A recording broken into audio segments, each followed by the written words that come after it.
ಕಾಂಗ್ರೆಸ್ನಲ್ಲಿ ಪಟ್ಟದ ಫೈಟ್ ಜೊತೆಗೆ ಶಕ್ತಿ ಪ್ರದರ್ಶನ ಕೂಡ ದೊಡ್ಡ ಪ್ರಮಾಣದಲ್ಲಿ ನಡೀತಾ ಇದೆ. ಅವಕಾಶ ಸಿಕ್ಕರೆ ಸಾಕು ತಮ್ಮ ಶಕ್ತಿ ಸಾಮರ್ಥ್ಯ ಏನು ಅದನ್ನು ತೋರಿಸುವಂಥ ಪ್ರಯತ್ನ ಈಗಾಗಲೇ ನೋಡಿ ಅಹಿಂದ ಸಮಾವೇಶಗಳು ಅಲ್ಲಲ್ಲಿ ನಡೀತಾ ಇವೆ. ಒಂದು ಅಹಿಂದ ಸಮಾವೇಶ ಆಯಿತು, ಇನ್ನೂ 4 ಅಹಿಂದ ಸಮಾವೇಶಗಳು ಬಾಕಿ ಉಳಿದಿರುವಂಥದ್ದು. ಅದೊಂದು ಕಡೆಗೆ ಇವತ್ತು ಕೂಡ ಹುಬ್ಬಳ್ಳಿನಲ್ಲಿ ಇವತ್ತು ಸರ್ಕಾರದೊಂದು ಕಾರ್ಯಕ್ರಮ ಇತ್ತು. ಸೂರಿಲ್ಲದವರಿಗೆ ಸೂರು ಪತ್ರವನ್ನು ನೀಡುವಂಥ ಒಂದು ಕಾರ್ಯಕ್ರಮ. ಆ ಕಾರ್ಯಕ್ರಮದಲ್ಲೂ ಕೂಡ ಶಕ್ತಿ ಪ್ರದರ್ಶನ ಆಯಿತು.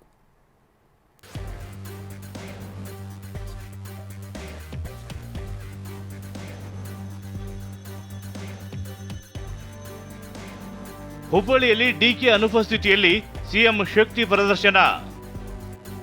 ಸಿಎಂ ವರ್ಚಸ್ಸಿಗೆ ವೇದಿಕೆ ಆಯ್ತಾ ಮನೆ ಹಂಚಿಕೆ ಕಾರ್ಯಕ್ರಮ.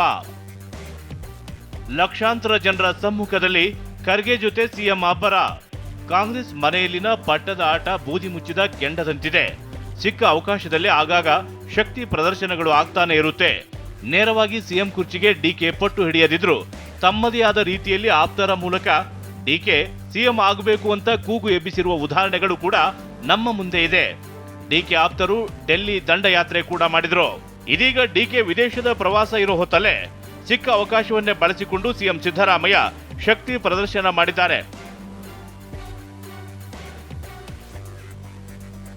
ಅಸಲಿಗೆ ಇದು ಸರ್ಕಾರಿ ಕಾರ್ಯಕ್ರಮ. ಸೂರು ಇಲ್ಲದವರಿಗೆ ಸ್ಲಂ ಬೋರ್ಡ್ನಿಂದ ನಿರ್ಮಾಣವಾದ ಮನೆ ಹಂಚಿಕೆ ಕಾರ್ಯಕ್ರಮ ಇದಾಗಿದೆ. 5 ಜಿಲ್ಲೆಗಳ 20,360 ಜನರಿಗೆ ಹಕ್ಕುಪತ್ರ ವಿತರಣೆ ಮಾಡಲಾಗಿದೆ. ಲಕ್ಷಾಂತರ ಜನರು ಭಾಗಿಯಾದರು. ಆದರೆ ಸರ್ಕಾರಿ ಕಾರ್ಯಕ್ರಮ ಅಷ್ಟಕ್ಕೆ ಸೀಮಿತ ಆಗೋದಿಲ್ಲ. ನಾಯಕನಿಗೂ ವರ್ಚಸ್ಸು ತಂದು ಕೊಡುತ್ತೆ.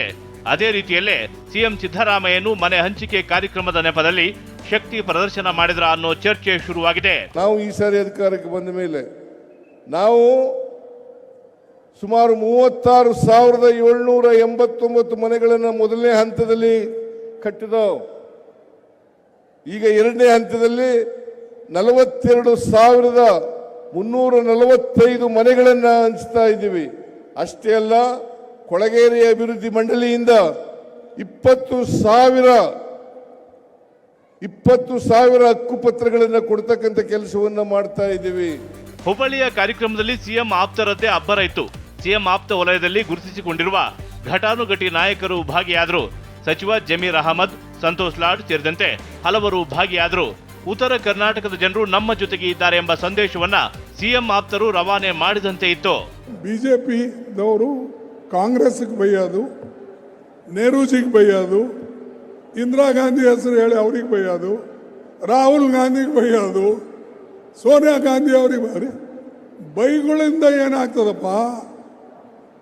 ನಿಮ್ಮ ಬಾಯಿ ದೊಡ್ಡದಿದೆ ಅಂತ ಹೇಳಿ ಜೋರಾಗಿ ಮಾತಾಡಿದ್ರೆ ಜನರಿಗೆ ಉಪಕಾರ ಆಗೋದಿಲ್ಲ. ವರಿಷ್ಠರು ನನ್ನ ಜೊತೆ ಇದ್ದಾರೆ ಎಂದು ಸಿದ್ದು ಸಂದೇಶ. ಮನೆ ಹಂಚಿಕೆ ಕಾರ್ಯಕ್ರಮದಲ್ಲಿ ರಾಜ್ಯ ನಾಯಕರು ಮಾತ್ರ ಭಾಗಿಯಾಗಿಲ್ಲ. ಎಐಸಿಸಿ ಅಧ್ಯಕ್ಷ ಮಲ್ಲಿಕಾರ್ಜುನ್ ಖರ್ಗೆ ಕೂಡ ಭಾಗಿಯಾಗಿದ್ದಾರೆ. ಹುಬ್ಬಳ್ಳಿಯಲ್ಲಿ ಕಾರ್ಯಕ್ರಮಕ್ಕೆ ತೆರಳುವ ಮುನ್ನ ಖಾಸಗಿ ಹೋಟೆಲ್ನಲ್ಲಿ ಖರ್ಗೆ ಸಿಎಂ ಸಿದ್ದರಾಮಯ್ಯ ಮಾತುಕತೆ ಸಾಕಷ್ಟು ಕುತೂಹಲಕ್ಕೆ ಕಾರಣವಾಯಿತು. ಕಾರ್ಯಕ್ರಮದಿಂದ ಡಿಕೆ ದೂರ ಉಳಿದಿದ್ದಾರೆ. ಡಿಕೆ ಆಪ್ತರು ಕೂಡ ಕಾರ್ಯಕ್ರಮದಲ್ಲಿ ಭಾಗಿಯಾಗಿಲ್ಲ. ಕೇವಲ ಸಿದ್ದರಾಮಯ್ಯ ಆಪ್ತರಷ್ಟೇ ಭಾಗಿಯಾಗಿರೋದು ರಾಜಕೀಯ ವಲಯದಲ್ಲಿ ಚರ್ಚೆಗೆ ಕಾರಣವಾಗಿದೆ. ಉತ್ತರ ಕರ್ನಾಟಕದಲ್ಲಿನ ತಮ್ಮ ಶಕ್ತಿ ಏನು ಅನ್ನೋದನ್ನ ತೋರಿಸುವುಕೆ ಸಿಎಂ ಸಿದ್ದರಾಮಯ್ಯ ಬೆಂಬಲಿಗರು ಮುಂದಾದಂತೆ ಇತ್ತು.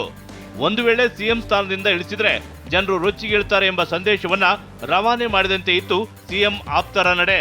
ಸರ್, ಹಿಂದಿನ ಸರ್ಕಾರದಲ್ಲಿ ತಾವೇ ಮುಖ್ಯಮಂತ್ರಿ ಇರುವಾಗ ಈ ಮನೆಗಳು ಸ್ಯಾಂಕ್ಷನ್ ಮಾಡಿದ್ದು, ಅದಾದಮೇಲೆ ಒಂದು ಮನೆನೂ ಸ್ಯಾಂಕ್ಷನ್ ಮಾಡಿಲ್ಲ, ಒಂದು ಮನೆನೂ ಕೊಡೋಕ್ಕೆ ಸಾಧ್ಯ ಆಗಿಲ್ಲ. ಬಡವ್ರು 4.5 ಲಕ್ಷ ಕಟ್ಟಕ್ಕೆ ಸಾಧ್ಯ ಆಗಲ್ಲ ಸರ್. ನಾವೇ ಸರ್ಕಾರ ವತಿಯಿಂದ 4 ಲಕ್ಷ ಕೊಟ್ಟು ಮನೆಗಳು ಕಟ್ಟಬೇಕಾಗ್ತದಂತ ಮಾನ್ಯ ಮುಖ್ಯಮಂತ್ರಿಗೆ ಗಮನಕ್ಕೆ ತಂದೆ. ಮಾನ್ಯ ಮುಖ್ಯಮಂತ್ರಿಗಳು 2-3 ರಿವ್ಯೂ ಮೀಟಿಂಗ್ ಮಾಡಿ, ನೀನು ಪ್ರಸಾದ್ ಹಬ್ಬ ಹೇಳ್ತಿರೋದು ಸತ್ಯ ಕಣೋ, ಬಡವ್ರು ದುಡ್ಡು ಕೊಡೋಕ್ಕೆ ಸಾಧ್ಯ ಆಗಲ್ಲ, ಅದು ಎಷ್ಟನ ಕಷ್ಟ ಆಗಲಿ, ಎಷ್ಟನ ತೊಂದರೆ ಆಗಲಿ, ಆ ದುಡ್ಡನ್ನು ಸರ್ಕಾರ ಕೊಡ್ತದಂತೇಳಿ 2024 ಕ್ಯಾಬಿನೆಟ್ಟಲ್ಲಿ ತಂದು ಅಪ್ರೂವ್ ಮಾಡಿದ್ದಕ್ಕೆ ಹೋದ ವರ್ಷ 24 ಮಾರ್ಚಲ್ಲಿ 36,780 ಮನೆಗಳು ಕೊಟ್ವಿ.